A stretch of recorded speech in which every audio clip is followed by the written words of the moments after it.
An Italian mafia boss found his rival's wife beaten and abandoned in an alley. One look at her broken body, and he made a choice that would change everything. What started as an act of honor became something neither could control. When protecting her means declaring war, he'll risk his entire empire. If you're new here, subscribe and comment your location. Now let's begin. Signore Valentino, we found something, or rather, someone. Giovanni's voice crackled through the phone, urgent but controlled. Valentino Marchetti glanced up from the financial reports spread across his desk in his downtown office, noting the unusual tension in his lieutenant's tone. Giovanni had been with him for 15 years. The man didn't rattle easily. "What kind of someone?" Valentino asked, setting down his pen and giving Giovanni his full attention. "A woman, beaten badly, left in the alley behind your restaurant on Via Rossini. Boss, she's—" Giovanni paused, and Valentino heard something he'd never heard from his second-in-command before: genuine distress. "She's in bad shape, real bad, and I think she might be Bianca Moretti, Enzo Moretti's wife." Valentino's blood went cold. Enzo Moretti. The name alone made his jaw clench with barely suppressed rage. Moretti ran the dirtiest operation in the city: human trafficking, drugs, protection rackets that actually harmed the people they were supposed to protect. He was everything Valentino despised about their world, everything that gave organized crime a bad name and made civilians fear them all equally. "Don't move her," Valentino said, already grabbing his jacket from the back of his chair. "I'm 5 minutes away." "And Giovanni? Make sure no one sees her. If Moretti's men are looking for her, we don't want them finding her through us. Understand?" "Understood, boss. We've cleared the area. Only our people." Valentino made the drive in 4 minutes, his driver Antonio navigating the narrow Roman streets with the kind of practiced precision that came from years of service. The late afternoon sun cast long shadows across the ancient buildings, tourists meandering through the historic district completely oblivious to the darker world operating just beneath the surface of their vacation paradise. When they pulled into the alley behind Ristorante Marchetti, one of Valentino's many legitimate businesses and genuinely one of the finest restaurants in Rome, Giovanni was standing guard over a figure huddled against the brick wall. 3 of Valentino's men formed a protective circle, blocking the view from the street. Valentino's stomach turned when he saw her. She was young, maybe mid-20s, with dark hair matted with blood that had dried in streaks down her face and neck. Her dress, expensive once, he noted, was torn, exposing bruises that covered her arms and shoulders in varying shades of purple, yellow, and sickening green. Her face was swollen almost beyond recognition, one eye completely shut, her lips split in multiple places. She was conscious but barely, trembling violently in the cool evening air despite the mild temperature. "Dio mio," Valentino breathed, kneeling beside her carefully, making sure she could see his hands, that he wasn't a threat. "Signora, can you hear me?" The woman's one good eye cracked open with visible effort, and Valentino saw raw terror in its depths, the kind of terror that came from prolonged abuse, from knowing that pain was always just around the corner. She tried to scramble backward, a whimper escaping her split lips, her hands coming up defensively, even though she clearly lacked the strength to actually protect herself. No, it's okay," Valentino said gently, keeping his voice soft and his movements slow. "I'm not going to hurt you. My name is Valentino Marchetti. This is my restaurant. You're safe now. I promise you're safe." "Not safe," she whispered, her voice barely audible, cracked and raw as if she'd been screaming. "Never safe. He'll find me. He always finds me." "Who? Enzo Moretti?" Valentino asked, though he already knew the answer. He'd heard rumors about Moretti's treatment of his wife, whispers in their world about his cruelty, but Valentino had never seen the evidence with his own eyes. Until now. The woman's reaction confirmed it. Pure, animalistic panic flooded her features, and she tried desperately to stand, to run, despite clearly being unable to support her own weight. She got maybe 6 inches off the ground before her legs gave out. "Please," Valentino said, catching her gently before she could fall and injure herself further. Please, Signora, I know who he is. I know what he is, but I am not him. I am nothing like him. Will you let me help you? Just let me help." "Why?" The question came out broken, confused, like the concept of help without strings attached was completely foreign to her. "Why would you help me? I'm his wife, your enemy's wife. Everyone knows you hate each other." "Because in my world, in my family's world, what he did to you is unforgivable," Valentino said simply, honestly. "Because I have a mother and 2 sisters, and if any man laid a hand on them the way Moretti laid hands on you, I would end him slowly and painfully. Because you are a person, not property, and you deserve help. It's that simple." Something shifted in the woman's expression. Surprise, maybe, or the first fragile thread of hope that she'd probably learned to suppress long ago. You're one of them, a boss, just like him." "I am a boss," Valentino acknowledged, not insulting her intelligence by denying it. "But I am not like him. I will never be like him." He glanced at Giovanni. "Call Antonio. Tell him to bring the car around to the service entrance, the one without cameras. And call my mother. Tell her to prepare the guest wing immediately and have Dr. Fiorelli standing by. Tell him it's urgent." "Your mother?" the woman asked, confusion cutting through her fear for just a moment. "You're coming with me," Valentino said, already carefully, gently lifting her into his arms, as though she were made of spun glass. She was far too light, he realized with growing anger, too light for a healthy woman her age and height.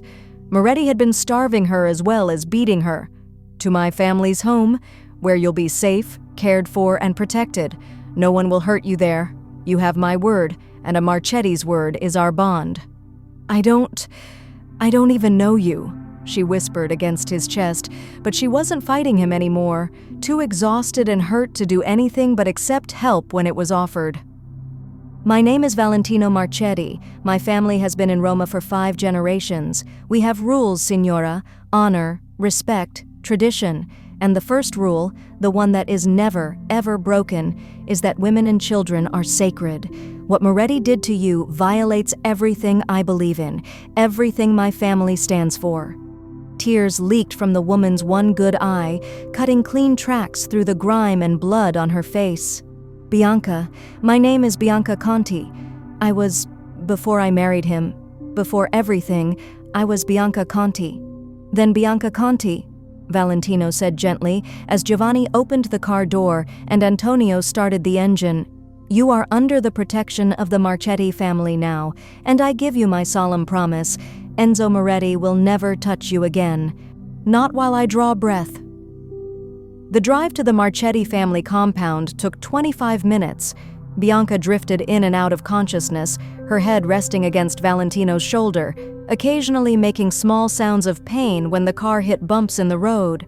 Valentino held her carefully, protectively, his mind already working through the implications of what he'd just done. Taking in Enzo Moretti's wife was essentially a declaration of war. Moretti would see it as theft, as an insult, as a challenge to his authority and masculinity. There would be consequences, probably violent ones. Valentino didn't care. Some things were worth fighting for. Some lines, once crossed, demanded response, and a man who beat his wife like this deserved everything Valentino could bring down on his head. The Marchetti family compound sat in the hills outside Rome, a sprawling villa that had belonged to Valentino's family for over 100 years. High walls topped with sophisticated security systems, discreet armed guards at every entrance, but inside, warmth, history, home, gardens that his great-grandmother had planted, fountains that had bubbled for generations, rooms filled with memories and love and the kind of deep family connection that money couldn't buy. Valentino's mother, Isabella Marchetti, was waiting at the main entrance when they arrived. She was in her early 60s, elegant and fierce in equal measure, with iron-gray hair pulled back in a simple bun and dark eyes that missed absolutely nothing. She'd been the daughter of a powerful family herself before marrying Valentino's father, and she'd learned young how to navigate their world with grace and steel. The moment she saw Bianca in her son's arms, her expression transformed from concern to pure, incandescent fury. "Santo cielo!" Isabella breathed, rushing forward.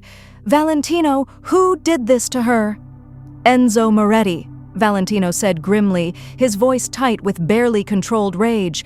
"His wife, or rather his former wife, because she's never going back to him." "That bastardo," Isabella hissed with a venom that would have made most men step back. Then she immediately switched to gentle mode as she approached Bianca, her touch feather-light on the younger woman's arm. "Cara, I am Isabella. Come, let's get you inside. Dr. Fiorelli is already here and my daughters are preparing a room. You're safe now, Piccolina. I promise you. You are safe now." Over the next 3 hours, Bianca was examined by Dr. Fiorelli, a discreet physician who'd been on the Marchetti payroll for 30 years and knew better than to ask uncomfortable questions or keep records that might surface later. The diagnosis made Valentino want to commit murder with his bare hands. 3 broken ribs, a fractured cheekbone, a concussion, countless contusions in various stages of healing, and clear signs of prolonged systematic abuse spanning months, if not years. She needs rest, proper nutrition, and time to heal, Dr. Fiorelli said quietly as he and Valentino stood outside the guest room where Isabella and her daughters were getting Bianca settled. "But Valentino, you need to understand, the physical injuries are not the worst of it. That woman has been systematically broken down psychologically. The trauma, the fear responses, the learned helplessness, that will take much longer to heal than broken bones. She'll have all the time she needs," Valentino said firmly. "Whatever she requires, therapy, medication, space, time, it's hers. Money is no object. Her comfort and recovery are the only priorities." "Why?" Dr. Fiorelli asked, genuine curiosity in his weathered face. "She's Moretti's wife. Taking her in, protecting her. This could start a war, Valentino, a serious one. Is it worth that risk?" "Then there will be a war," Valentino said flatly, his voice brooking no argument. "Because what he did is unforgivable, and I cannot send her back to that monster. Some things are worth fighting for, Dottore. This is one of them." Inside the room, Bianca was awake, despite the pain medication Dr. Fiorelli had administered. Her one good eye tracking Valentino's mother and sisters as they moved around the space with quiet efficiency. Valentino's sisters, Francesca and Giulia, were in their 20s and 30s respectively, both strong, intelligent women who'd grown up in this world and understood its rules and realities. "Bianca? Cara?" Isabella said gently, sitting beside the bed and taking Bianca's hand with infinite care. "I know you're frightened. I know you don't know us, don't know if you can trust us, but in this house you are family now. That is what my son has declared, and in the Marchetti family we honor such declarations absolutely. You will be protected, cared for, and respected. No one will harm you here. You have my word as a mother." "But Enzo," Bianca whispered, terror creeping back into her voice, "he'll come for me. He always finds me. Every time I tried to leave, every time I thought I could escape, he found me and he made me pay for trying." "Let him come," Francesca said fiercely. She was the younger sister, only 26, with their father's legendary temper barely contained beneath a sophisticated exterior. "Let that coward come to our door. He'll learn very quickly what happens to men who beat women in the Marchetti family. It won't be pleasant for him." "Francesca," Isabella chided gently, but there was steel underneath her mild tone. "What my passionate daughter means is that Enzo Moretti will not take you from this house. My son has given you his protection, which means the full weight and power of our family stands between you and harm. And trust me, Cara, that is a formidable wall." "I don't understand," Bianca said, tears streaming down her swollen face, mixing with the antiseptic Dr. Fiorelli had used to clean her wounds. "I'm nothing. Nobody. Just a woman he bought with a marriage contract. Why would you risk everything for me?" "Because you are not nothing," Giulia said quietly but firmly. She was the elder sister, 32, with a law degree from Bologna and a mind sharp enough to cut glass. "You are a woman who deserves safety and dignity, and in our world, our real world, not the twisted version men like Moretti have created, those things are not negotiable. They are fundamental rights." Valentino watched from the doorway as his mother and sisters surrounded Bianca with warmth and protection, creating a circle of safety that he knew would hold against anything. This was why he'd taken over the family business from his father 5 years ago, to build something better than what had existed before, to create an organization that had power but also honor, that understood the difference between strength and cruelty, that recognized that true respect came from how you treated the vulnerable, not how effectively you could intimidate the strong. And looking at Bianca now, broken but not defeated, terrified but still fighting, something stirred in Valentino's chest that had nothing to do with honor or duty and everything to do with a fierce, protective instinct toward this woman he'd just met. Over the next few days, Bianca slowly, tentatively began to relax. The constant terror in her eyes faded incrementally to wariness, then to cautious, fragile trust. Isabella and the sisters were relentless in their gentle care, bringing meals at regular intervals, sitting with her when nightmares woke her screaming, chatting about inconsequential things to help her feel like a person again, rather than a victim. Valentino kept his distance initially, acutely aware that his presence as a powerful man might be intimidating or triggering. But on the 4th day, he found Bianca in the garden, sitting on a stone bench beneath an olive tree in the late afternoon sunshine. Her face was still swollen but healing, the bruises fading from purple to that sickly green-yellow that meant her body was finally starting to repair itself. "May I join you?" Valentino asked from several feet away, making sure she could see him clearly, that he wasn't surprising or cornering her. Bianca looked up, startled, then nodded slowly. "It's your garden, your home. You can sit wherever you wish." "That's not what I asked," Valentino said gently, staying where he was. "I asked if you were comfortable with me joining you. Your comfort matters, Bianca. It always matters." Something shifted in her expression. Surprise, maybe, at being asked rather than told. "Yes, you can sit, please." Valentino moved to the opposite end of the bench, maintaining careful space between them, making sure she didn't feel crowded or trapped. They sat in silence for a moment, just breathing in the scent of flowers and herbs that filled the garden. "How are you feeling?" Valentino asked finally. "Better," Bianca said softly, her voice still hoarse but stronger than it had been. "Your family they're not what I expected." "What did you expect?" "Monsters," Bianca admitted bluntly. "Like Enzo. He always said all the families were the same. That power meant cruelty, that respect came from fear, that anyone who showed kindness was weak and would be destroyed. He said your family was no different, just better at hiding it." "Some families operate that way," Valentino said carefully, honestly. "I won't lie to you about that. There are organizations in our world that are exactly what Moretti described, but not mine. Not the Marchetti family.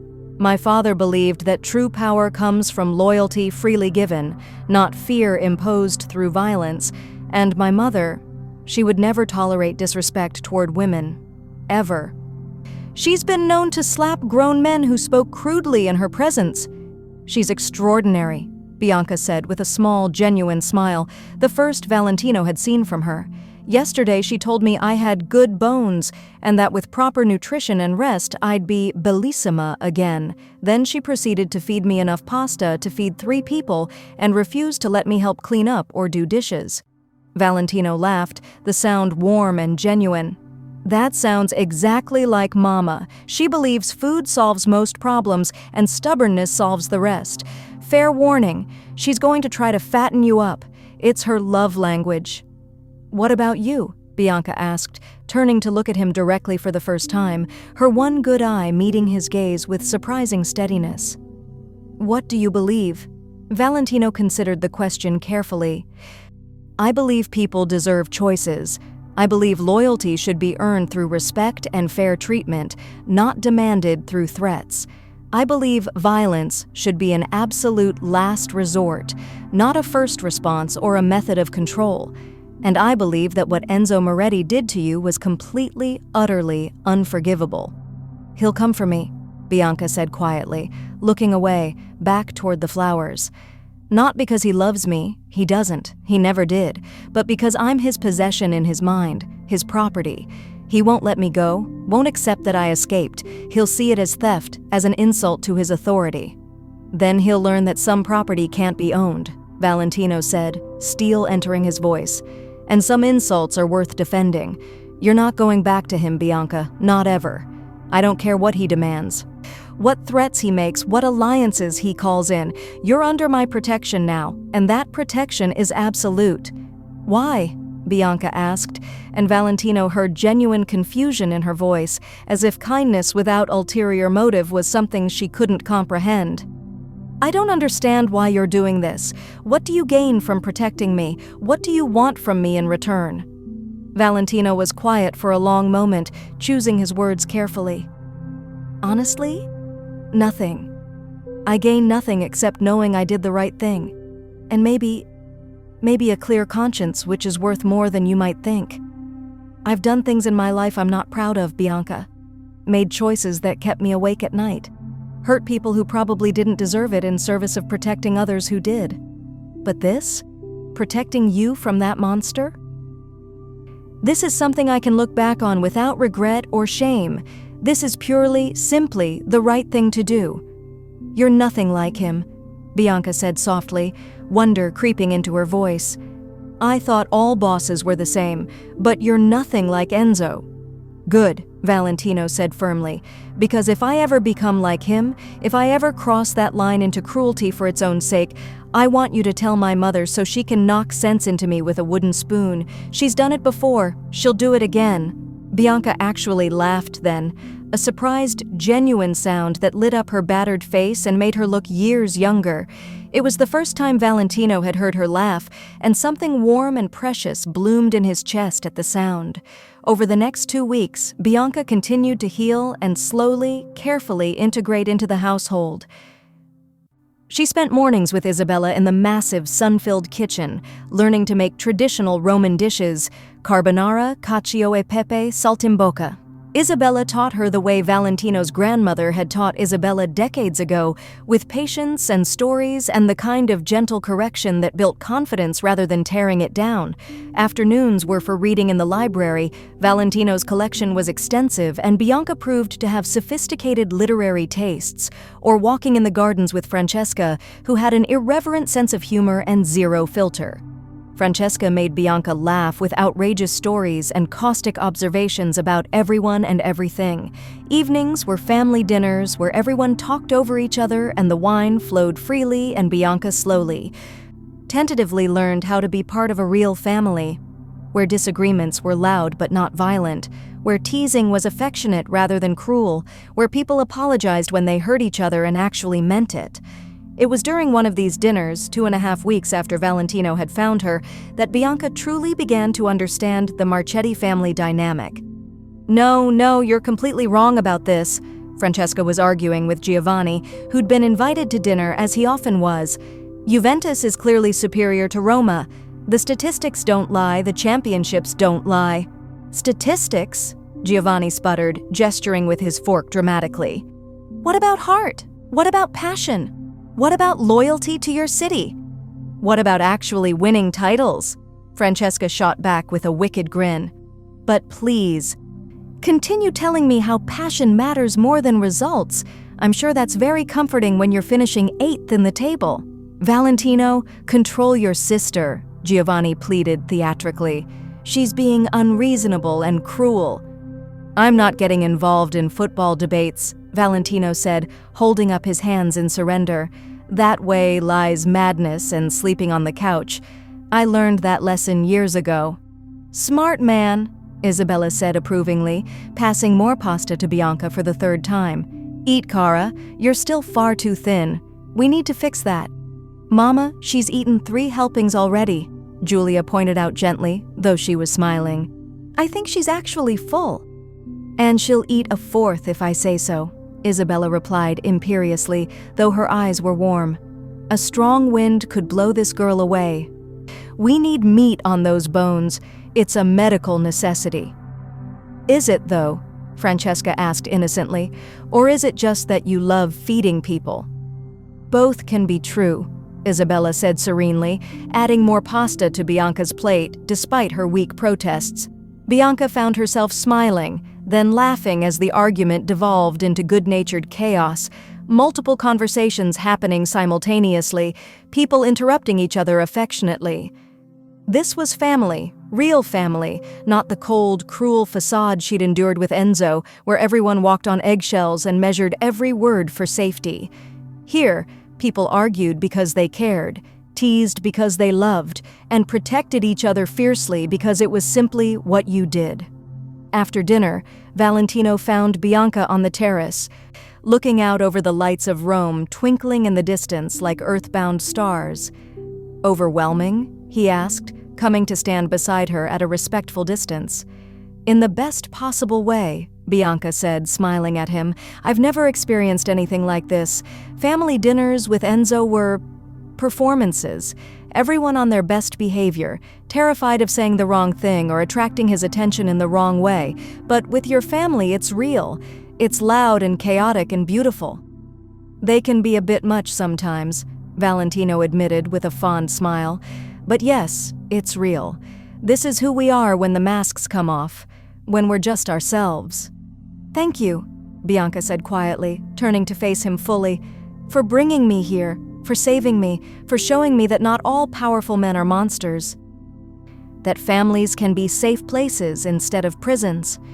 You don't need to thank me for doing the right thing," Valentino said, though warmth spread through his chest at her words. They stood in comfortable silence for a moment before Bianca spoke again, her voice thoughtful. "I've been thinking about what comes next, about the future. I can't hide here forever, Valentino. Eventually, I need to figure out how to build a life that's actually mine, how to be someone other than Enzo Moretti's victim or Valentino Marchetti's charity case." "Bianca, let me finish," she said gently but firmly. "Please, I'm grateful for everything you've done, everything your family has done, but I need to be useful. I need purpose. I was thinking, maybe I could work in one of your restaurants? Your mother says I've gotten quite good in the kitchen. And I need to do something, to earn my place, to contribute, to be a person again instead of just someone being protected." "You don't need to earn your place here," Valentino said immediately. "You already belong. That's not conditional on productivity or usefulness." "I know," Bianca said, and there was strength in her voice now, the beginnings of the person she'd been before Moretti broke her. "But I want to. I've spent 3 years being useless, being decorative, being nothing but Enzo's possession. I want to be someone again, someone with skills and purpose and a reason to get up in the morning besides just surviving." Valentino studied her, this woman who'd been broken but refused to stay broken, who was fighting her way back to herself with quiet determination. "Then you'll work at the flagship restaurant," he decided. "The one on Via Rossini where I found you. Full salary, proper training under our head chef. But Bianca, you need to understand something. This isn't about earning your keep or proving your worth. You already have worth, inherent and unquestionable. This is about you choosing what you want, and us supporting that choice. That's all." "Thank you," Bianca said, her eyes bright with unshed tears, "for seeing me as a person, for giving me choices. You have no idea how much that means." "I think I'm beginning to," Valentino said softly, and realized with startling clarity that he was falling for her. This brave, strong woman who'd survived hell and was determined not just to survive, but to thrive. It terrified him and exhilarated him in equal measure. On the 23rd day after Valentino had found Bianca in that alley, everything changed. Valentino was in his study reviewing quarterly reports when Giovanni burst through the door without knocking, a breach of protocol that immediately put Valentino on high alert. "Boss, we have a major situation. Enzo Moretti just arrived at the front gate with at least 20 men, maybe more. He's demanding we return his wife immediately." Valentino's expression went cold, all warmth draining from his features and leaving something hard and dangerous in its place. "Where is Bianca?" "Already secured with your mother and sisters in the reinforced safe room. We've got 8 of our best men on that position, plus the security system." "Make it 12, Valentino ordered, standing and checking the gun holstered at his side. "I don't want any possibility of them getting through. And Giovanni? Mobilize everyone. If Moretti makes one wrong move, if he tries to breach these walls, I want overwhelming response. Understood? Understood, boss. Valentino took those 5 minutes walking to the gate to center himself, to lock away the anger and fear and focus on cold, calculated strategy. Enzo Moretti was known for being volatile and violent, prone to emotional decisions and dramatic displays, exactly the kind of boss Valentino had spent his career learning not to be. But he was also dangerous, well-connected, and completely amoral. This confrontation could easily spiral into open war, into a conflict that would cost lives and destabilize the careful balance of power in their world. So be it. When Valentino reached the front gate, heavy wrought iron backed by reinforced steel, designed to look decorative while being functionally defensive, Moretti was already shouting threats. He was in his mid-40s, heavy-set and red-faced with anger, cold eyes and a cruel slash of a mouth. Everything about him radiated barely contained violence and rage. "Marchetti!" Moretti snarled the moment he saw Valentino approach, his voice carrying across the space between them. "You have something that belongs to me. Hand over my wife right now immediately, and maybe I won't burn this whole goddamn place to the ground with your family inside." "She's not your wife anymore," Valentino said calmly, his voice carrying quiet authority as he stood on his side of the gate with Giovanni and 12 armed men at his back, all of them visible, all of them ready. "She's under my family's protection." "That bitch is my property," Moretti roared, spittle flying from his mouth. "Married in a church before God, legally mine. You have no right to keep her from me. No right." "I have every right," Valentino interrupted, his voice dropping to something cold and dangerous. "You beat her, Moretti. Systematically, repeatedly, for years. You broke her ribs, her face, her spirit. You violated every code we live by, every rule that separates us from animals. Women are sacred. That's not just tradition. It's the fundamental principle our world is built on. You violated that rule, so you lost your claim to her. It's that simple." "Sacred?" Moretti laughed, the sound ugly and twisted. "You're soft, Marchetti. Always have been, just like your weak father before you. Women are tools, possessions, property. Mine to do with as I please, and I please to teach that bitch some lessons about respect and obedience." "Then we have fundamentally different views of the world," Valentino said, his voice like ice. "And Bianca has made her choice. She's chosen safety over you. She's chosen freedom over your prison. She's not going back, Moretti. Not today, not ever. You think you can just steal my wife and there won't be consequences?" Moretti stepped closer to the gate, his face purple with rage, the men behind him shifting restlessly. "I'll destroy you, Marchetti. I'll burn every business you own. I'll kill everyone you love. I'll tear your family apart piece by piece and make you watch. That's a promise, not a threat." "You'll do nothing," Valentino said quietly, and something in his tone, some absolute certainty, made Moretti pause. "Because if you make one move against my family, against my businesses, or against Bianca, I will end you. Not in some quick, dramatic shootout. Not in open war where you might have a fighting chance. I will systematically, methodically dismantle everything you've built over your entire miserable life until you have nothing left. Your businesses will fail, your alliances will crumble, your men will desert you, and then, when you're at your absolute lowest, when you've lost everything that matters and you're just a broken old man with nothing but regrets, I'll make sure everyone in our world knows exactly why it happened. That you fell because you beat a woman. That will be your legacy, Moretti. Failure and shame, all because you couldn't control your fists." "You're threatening me?" Moretti's voice had gone quiet now, dangerous. "I'm promising you," Valentino corrected. "Go home, Moretti. Accept that you've lost her. Learn to live with that reality, because I will not give her back, and if you try to take her by force, you'll learn exactly how far I'm willing to go to protect my family, and she is my family now, completely, absolutely under our protection and our name." Moretti stared at him for a long, tense moment, calculation warring with rage in his cold eyes. Finally, he spat on the ground in Valentino's direction, a gesture of contempt and challenge. "This isn't over, Marchetti. That bitch is mine and I will have her back. Count on it. This is war." Then he was turning, storming back to his cars with his men following, but the threat hung in the air like toxic smoke, poisoning everything it touched. "He's going to come back," Giovanni said quietly once they were gone. "Harder next time, better prepared.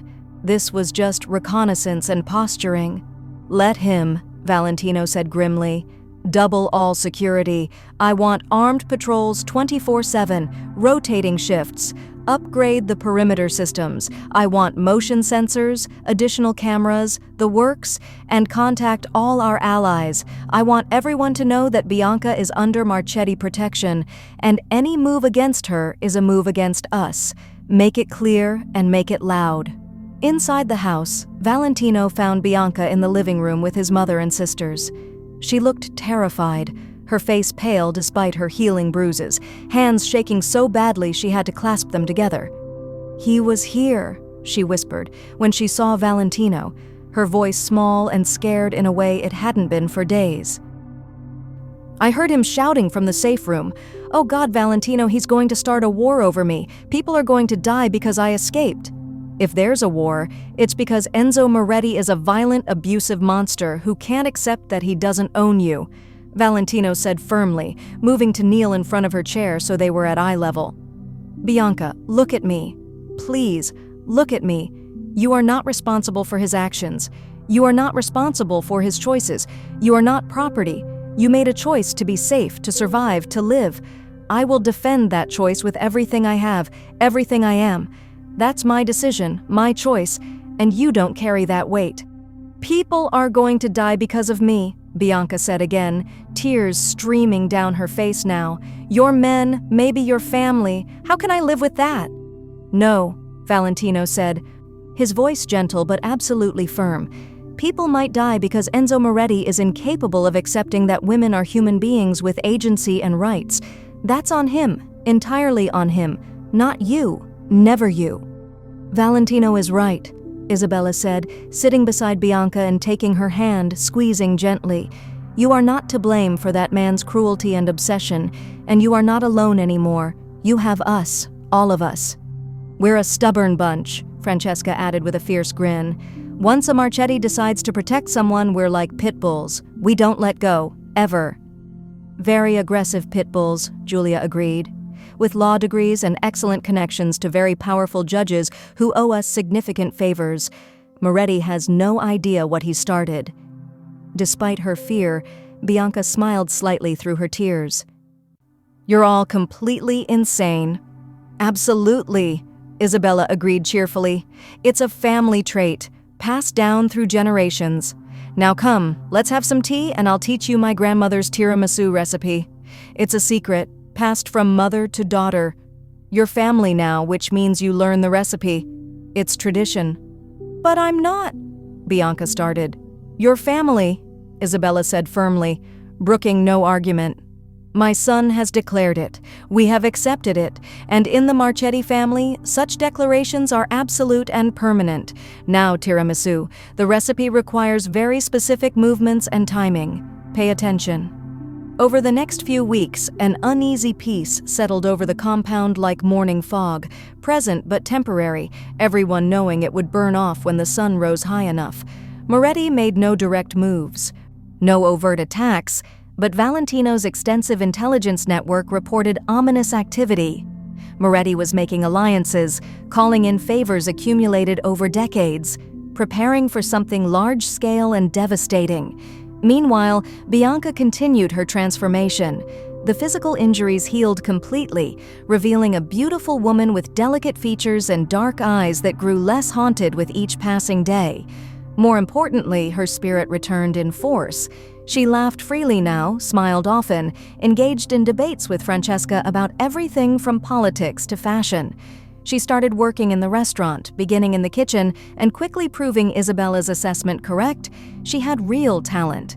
And she began, carefully, tentatively, to trust Valentino with pieces of her story. Late-night conversations on the terrace became routine, the two of them talking until the stars wheeled overhead and dawn painted the eastern sky pink and gold. "I was 19 when our families arranged the marriage," Bianca told him one night, her voice distant with memory. "I thought it was romantic at first, traditional like something from a story. Enzo was handsome, charming, attentive. He brought me flowers, said beautiful things. I thought I was lucky." "When did it change?" Valentino asked gently. "The wedding night," Bianca said flatly. "The mask came off immediately. He told me exactly what I was, a possession he'd acquired, a trophy to display and a body to use. The first time he hit me was 3 days after the wedding. I'd questioned a decision he made, some minor thing I don't even remember now. He backhanded me across the face and told me that's what happened to wives who forgot their place." Valentino's hands clenched into fists, rage flowing hot through his veins. "For 3 years, you endured that." "I tried to leave 6 times, Bianca said. "Every time he found me within days, brought me back, made me pay for trying. Eventually, I stopped trying, accepted that this was my life until he killed me, or I found the courage to end it myself. Then that night, after he'd beaten me worse than ever before, something just broke. I knew if I stayed, I'd die. So when he left me in that alley, assuming I'd crawl back like I always did, I just kept crawling in the opposite direction. I didn't plan it. I didn't think about it. I just refused to go back." "You're the bravest person I've ever met," Valentino said quietly. "That kind of strength, that determination to survive and escape despite everything, it's extraordinary." "I'm not brave," Bianca protested. "Brave people aren't terrified every moment. They don't wake up screaming from nightmares. They don't flinch when someone raises their voice." "Brave people feel fear and do the hard thing anyway," Valentino corrected. "That's exactly what you did, what you're still doing every day." They sat in comfortable silence for a while before Bianca spoke again, her voice barely audible. "I'm falling for you. I know it's probably just gratitude or trauma bonding or Stockholm Syndrome or some psychological response to being rescued. But I can't help how I feel when you're near me. Can't help wanting to be close to you, to hear your voice, to see you smile. I'm sorry. I know that's not what you signed up for when you saved me." Valentino's heart was racing. "Bianca, look at me, please." She turned, meeting his eyes in the moonlight. "I'm falling for you too," Valentino said, the words tumbling out. "Have been since you laughed in the garden that first time. You're strong and brave and funny and brilliant. You challenge me, make me want to be better, make me see the world differently. So no, it's not just gratitude or trauma, it's real. At least it is for me." "Valentino," Bianca breathed. "We can take this as slowly as you need," Valentino said quickly. "No pressure, no expectations. I just wanted you to know you're not alone in what you're feeling, that this connection isn't one-sided." "Can I try something?" Bianca asked softly. "Anything." She leaned forward slowly, giving him every opportunity to pull back, and kissed him. It was gentle, tentative, a question more than a declaration, and Valentino kissed her back with careful restraint, letting her set the pace and depth, making sure she felt safe and in control.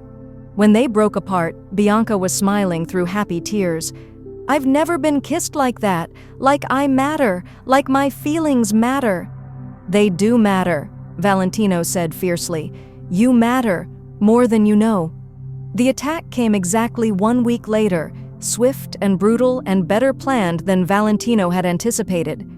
3 in the morning, the compound's alarm suddenly screaming into life, jolting everyone from sleep. Valentino was armed and moving before he was fully conscious, years of training taking over. "Giovanni!" he shouted into his radio as explosions rocked the south wall. "Report! Moretti's breaching the compound. South wall is down. They're coming through with heavy weapons. At least 30 men, maybe more." Valentino's blood turned to ice. "Where's Bianca?" "Safe room with your family. The door's sealed and we've got 12 men in defensive positions. I'm coming down. Hold them at the inner perimeter." The next 40 minutes were absolute chaos. Moretti's men had come prepared with military-grade weapons and detailed intelligence about the compound's layout and defenses. They fought through the gardens with ruthless efficiency, taking out guard posts and pushing toward the main house with clear professional tactics. But Valentino's men were equally well-trained and infinitely more motivated. This was their home.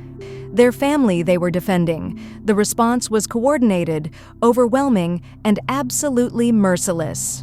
Valentino coordinated the defense from a fortified position in the main house, his tactical training and natural strategic mind directing forces with precision. Giovanni led the counterattack personally, pushing Moretti's men back toward the breached wall with superior firepower and intimate knowledge of the terrain. By the time dawn broke over Rome, painting the sky in shades of blood and gold, it was over. 8 of Moretti's men were dead, another 15 captured and zip-tied in the courtyard awaiting police that Valentino controlled. Valentino's casualties were lighter, 5 injured, none critical, but every injury was a personal failure in his mind. When the all-clear finally sounded, Valentino went straight to the safe room. He found Bianca pale but composed, comforting his mother who was absolutely furious rather than frightened. "That bastardo," Isabella was muttering in rapid-fire Italian. "Attacking my home, my family. When I get my hands on him, I'm going to—" "Mama," Valentino interrupted gently, exhaustion making his voice rough. "Let me handle this, please." "He came for me," Bianca said quietly, guilt etched on her face. "All of this, all the violence and death, it's because of me." "This is because Enzo Moretti is a sociopathic monster incapable of accepting that you're not his to control," Valentino corrected, moving to her side despite his exhaustion. "Bianca, this changes nothing about your place here. If anything, it proves how much you matter to this family. We just fought off 30 armed men to keep you safe. That's not obligation or duty. That's love. That's family." "People got hurt defending me," Bianca said, her voice breaking. "People got hurt defending family," Francesca said firmly.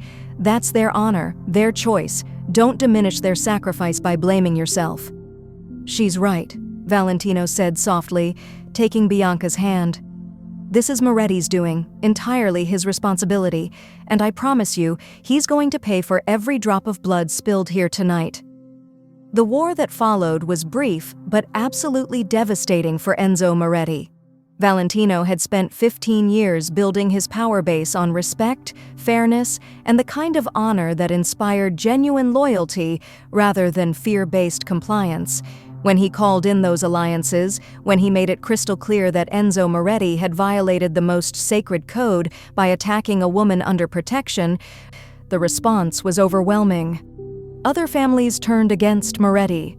Even ones who'd been neutral in the Marchetti-Moretti rivalry couldn't support a man who'd broken such fundamental rules. His businesses were systematically targeted and shut down. His political connections severed their ties. His financial resources dried up as banks and investors pulled support. Giulia used her considerable legal expertise and connections to bring legitimate charges: tax evasion, money laundering, connections to multiple unsolved murders. The evidence was ironclad because Valentino's people had been gathering it methodically for years, waiting for the perfect moment to deploy it. Within 6 weeks of his attack on the Marchetti compound, Enzo Moretti was finished, broken, bankrupt, and facing charges that would keep him in prison for the rest of his natural life. He'd lost everything: his empire, his reputation, his freedom, his future. And through it all, Bianca stood strong. She didn't hide or cower. She continued working in the restaurant, learning the business and proving herself skilled and dedicated. She grew even closer with Isabella and the sisters, becoming family in truth rather than just in declaration. She laughed and lived, and slowly became the person she'd been before Moretti destroyed her spirit. 3 months after Moretti's arrest, after he'd been formally charged, denied bail, and left to rot in a cell until trial, Valentino found Bianca in the garden at sunset. She was wearing a deep blue dress that brought out her eyes, her hair loose around her shoulders and catching the golden light, and she'd never looked more beautiful or more free. "Bianca," he said, approaching slowly, "can we talk?" Always, she said, smiling at him in that way that made his heart race and his breath catch. You know I always have time for you. I know we've been taking things slowly, Valentino began, his carefully prepared speech suddenly feeling inadequate. And I know you needed time to heal, to find yourself, to be sure of what you wanted. But Bianca, I need you to know something. I love you. Completely, absolutely, without reservation. You're the strongest, bravest, most remarkable person I've ever met, and I want to spend my life making sure you never doubt your worth or your safety again. Bianca's eyes filled with happy tears, but she was smiling so brightly it rivaled the sunset. Valentino Marchetti, I love you too. With everything I am, you saved my life, yes, but more than that, you gave me back myself. You showed me what real strength looks like, what real love looks like. You never tried to control me or change me or make me into something convenient. You just let me be myself, supported me being myself, and I want to build a future with you, if you'll have me. If I'll have you, Valentino laughed, pulling her close and breathing in the scent of her hair. Cara mia, tesoro mio, you're the best thing that ever happened to me. You're already family. I just want to make it official. Is that a proposal? Bianca asked, her eyes dancing with amusement and joy. Not yet, Valentino admitted. When I propose, it'll be properly, with a ring that belonged to my grandmother and planning, and all the romance and respect you deserve. This is just me telling you my intentions, making sure you know where my heart is. Because Bianca Conti, I intend to love you faithfully and completely for the rest of my life. Then I intend to let you, Bianca said, and kissed him with all the passion and promise and joy of new beginnings and hard-won freedom. From the terrace above them, Isabella Marchetti watched her son embrace the woman who'd stolen his heart and healed his soul, and smiled through happy tears. Her husband had built an empire of fear and power and respect earned through strength, but her son had built something better, a family that protected the innocent, honored the sacred, and chose love and honor over cruelty and control every single time. And looking at Valentino and Bianca wrapped in each other's arms with the Roman sunset painting them gold and the future stretching bright before them, Isabella knew with absolute certainty that the Marchetti legacy was in the best possible hands. Sometimes the worst circumstances led to the best outcomes. Sometimes broken people found healing in unexpected places and unlikely saviors. Sometimes love bloomed from ashes and blood, stronger and more beautiful and more precious for having survived the fire that should have destroyed it. And sometimes, just sometimes, one choice to help a stranger in an alley changed absolutely everything. Not just for the two people involved, but for an entire family, an entire world, an entire way of being that valued honor and love above all else. 6 months later, Valentino proposed exactly as he'd promised, properly, with his grandmother's ring, on their terrace at sunset with all of Rome spread out below them like a promise. Bianca said yes through happy tears, and the Marchetti family erupted in cheers and celebration that lasted well into the night. The wedding was perfect in its simplicity, held in the family's private chapel, attended only by those who truly mattered, officiated by a priest who'd known Valentino since childhood. Isabella cried throughout the entire ceremony. Francesca gave a toast that was equal parts touching and hilariously inappropriate. Julia handled all the legal paperwork to officially change Bianca's name and sever any remaining legal ties to Moretti. And when Valentino kissed his bride, when he looked at her with all the love and devotion and wonder in his heart, Bianca knew she'd finally found what she'd been searching for her entire life without knowing it. Not a savior, not a protector, but a partner, an equal, someone who saw her strength and celebrated it rather than fearing it, someone who honored her choices and supported her dreams and loved her, not despite her scars, but because of everything those scars represented: survival, courage, resilience, and the absolute refusal to be broken by circumstance or cruelty. Ti amo, mio cuore, Valentino whispered against her lips. Ti amo sempre, Bianca whispered back, always and forever. And in that moment, Surrounded by family and love and the promise of every tomorrow stretching bright before them, both of them knew with absolute certainty that they'd found exactly where they belonged, in each other's arms, in each other's hearts. Building a future that honored the past while refusing to be limited by it. Thank you for watching this powerful journey of rescue, redemption, and love born from darkness. Now we want to hear from you. Could you fall in love with someone who saved you from your worst nightmare? Would you choose a dangerous protector over a safe but empty life? Drop your answer and your location in the comments below and subscribe for more emotional Mafia romance stories that will leave you breathless.